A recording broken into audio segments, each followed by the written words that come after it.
மேற்கு பார்த்த மனைக்கு வாஸ்து விதிமுறைகள் என்னென்ன அப்படின்னா, ஒரு நார்மல் ஃப்ளாட்டு, தெருக்கூத்து எதுவும் இல்லாத ஃப்ளாட்டுக்கு விதிமுறைகள் இது. பில்டிங்கு சதுரமா இருக்கணும். அதேபோல காம்பவுண்டும் சதுரம் அல்லது செவ்வகமா இருக்கணும்.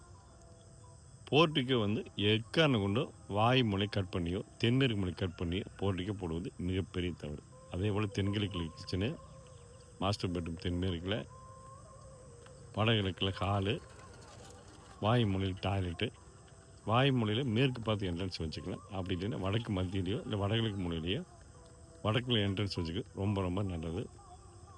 படிக்கட்டு தென்மேற்கு மூலையில் அல்லது அக்னி மூலையில் தாராளமாக போட்டுக்கணும். உள்ளுக்குள்ளே போகிற மாதிரி இருந்தால் தெற்கு மத்தியிலையோ மேற்கு மத்தியிலையோ போட்டுக்கலாம். வெளியே போடக்கூடிய படிக்கட்டு எக்காரணம் கொண்டு மூடப்பட்ட அமைப்பாக இருக்கக்கூடாது. செப்டி டேங்கு வடமேற்கு மூலையில் வடக்கு மட்டும்தான் போடணும். இது மிதிச்சிட்டு போகிறோம் அப்படின்னு சொல்லிட்டு அக்னி மூலையில் தென்கிழக்கு மூலையில் போட்டக்கூடாது. அதே மாதிரி தண்ணி தொட்டி வடகிழக்கு மூலையில் போட்டுக்கலாம். ரொம்ப ரொம்ப பிரமாதமாக ஒரு அமைப்பான வீடாக இருக்கும்.